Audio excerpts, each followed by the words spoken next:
Да не может быть.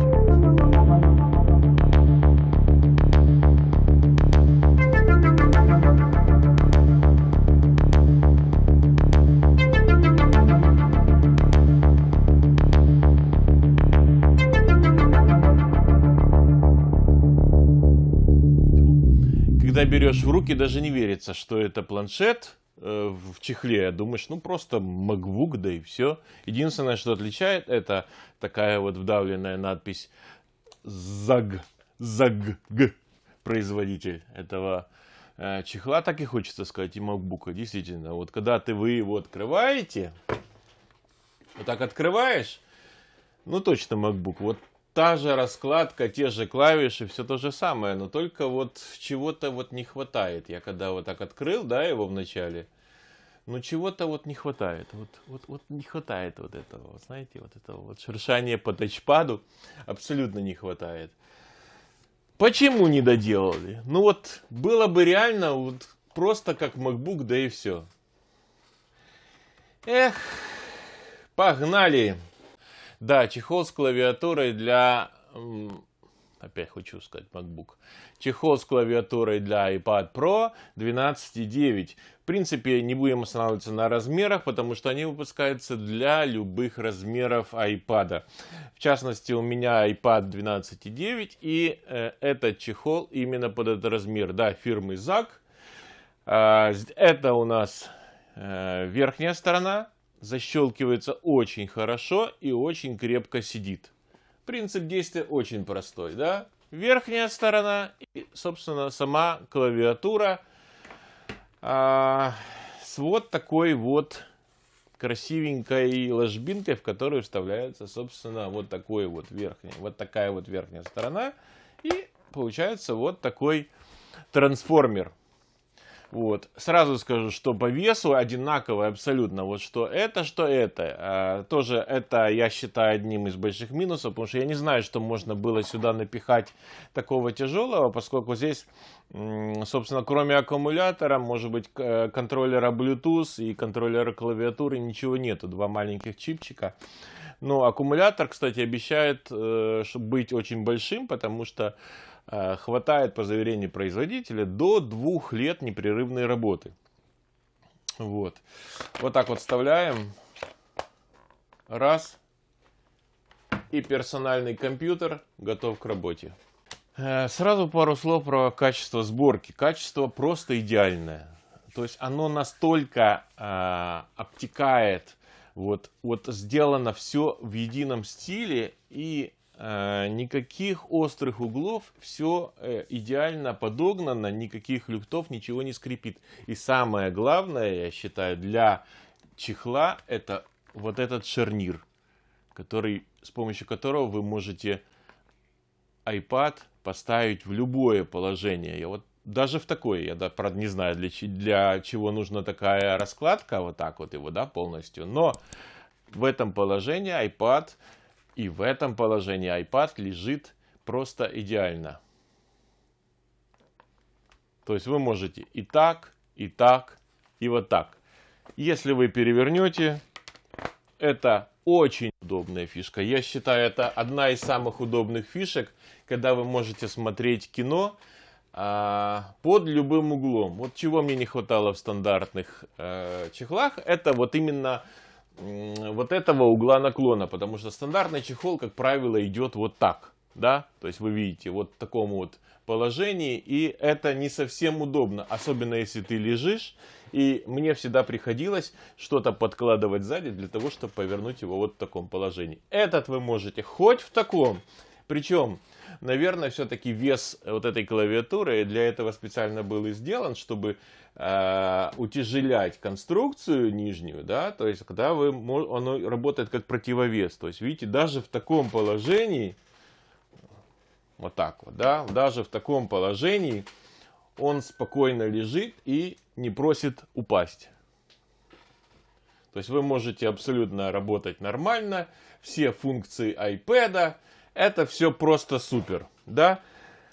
Заряжается чехол от микроразъема micro-USB, хотя могли бы уже сделать и Lightning, если знаете, что это вы делаете iPad, но Это будет на совести разработчика. Так, подключается очень просто. То есть, как обычно, так и хочется. Вот руки все время хотят тачпэда. Тачпэда хотят руки. Вот.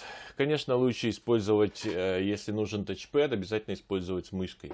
Bluetoothная мышка, начиная с 13 оси iPad, запросто iOS поддерживается, iPadOS даже, я бы сказал, 13 поддерживает мышку и клавиатуру. Клавиатура полностью Bluetoothная, абсолютно никаких проблем ее подключить. Вот она у меня здесь уже, видите, подключена, да.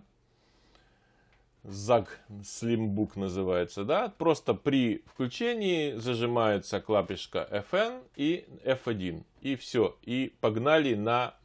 Она сама видит, и вы только подключаете уже в самом меню этого клавиатуры.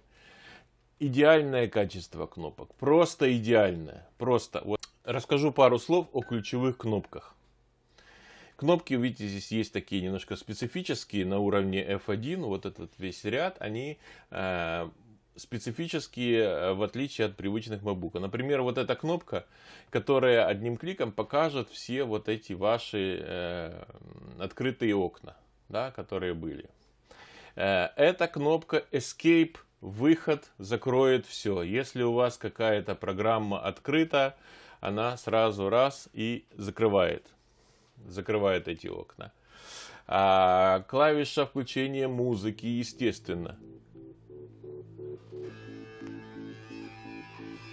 Громкость больше, громкость убрать, громкость меньше. Все регулируется. Есть отдельная кнопка для включения клавиатуры. Так, музыка стоп. Но, честно говоря, не знаю, когда она пригодится. Клавиатура уходит в спячку, если вы закрываете этот планшет просто крышкой. Вот так вот. Так. И так и хочется тачпада. Одна очень классная фишка, я вам сейчас покажу. Это подсветка клавиш. Вы не подумайте, это не просто так. Это реально подсветка клавиш. Я не знаю, насколько вам будет видно. Сейчас я вот к этой камере, наверное, поднесу.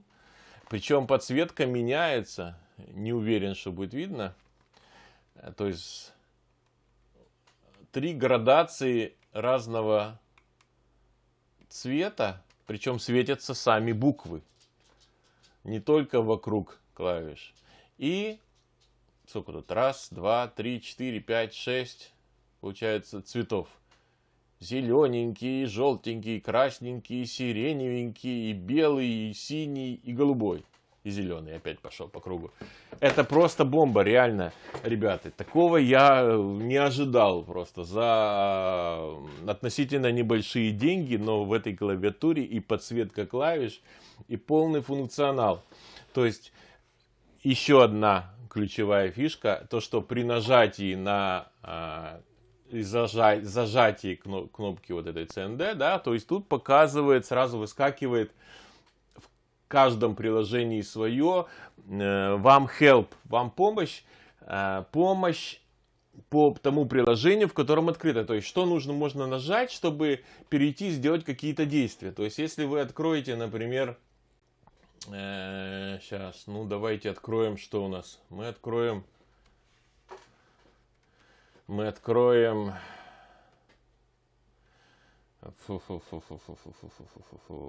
например, мы откроем Chrome, да?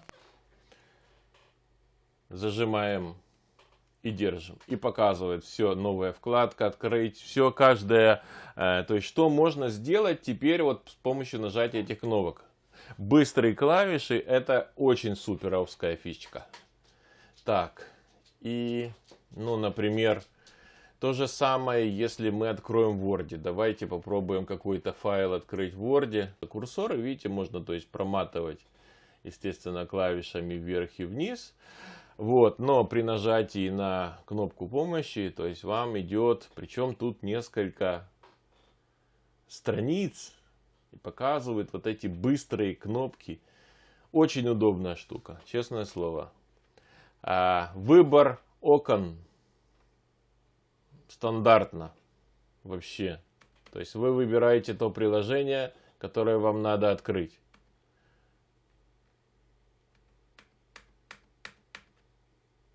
Супер просто. Я, честно говоря, не могу нахвалиться этой самой клавиатурой. Переключение языка с помощью Caps Lock. Один раз нажали. Не, это надо в каком-то приложении. Пардон. Она хочет, чтобы именно под реальную задачу нажали. И появляется, видите, один раз нажали. Появляется либо английский, либо русский. Ну, то есть те языки, которые вы установите сами в настройках вашего iPad. Я напомню, что с 13-й версии iPad появилась возможность подключения блютусной мышки и блютусной клавиатуры. Причем при этом добавляются соответствующие настройки в сам iPad, общие настройки iPad в разделе клавиатуры. Вот такая идеальная штука. Причем особенно будет классно работать с ней тем, кто работает в видеоредакторах, потому что она поддерживает тоже быстрые функции, которые есть, да, в редакторах. Вот еще и подсказку. И это очень удобно, когда тебе не нужно мышкой что-то выделять, что-то перетаскивать, что-то менять. Ты можешь с помощью одного клика там нажать, и он уже что-то пошла там какая-то. О, уже куда-то пошло. С помощью одного клика вы можете изменить клип, начать редактирование, обрезать, подрезать, кадрировать и тому подобное. Это суперская фишка. Но, подводя итоги, в общем, я, конечно, рекомендую. Это просто суперский чехол, я, конечно, рекомендую его, но вес, будьте готовы, если вы задумаете его брать, будьте готовы к весу приличному, потому что он удваивает iPad. Вот реально я чувствую в руке, очень тяжелый. Мне кажется, что MacBook гораздо легче, чем, я не знаю, сколько тут весом получается все вместе, нет у меня весов точно взвесить, но мне кажется, что он гораздо легче, чем вот это устройство. На этом все. Всем спасибо. Кому понравилось, подписывайтесь на мой канал, ставьте лайки. До новых встреч.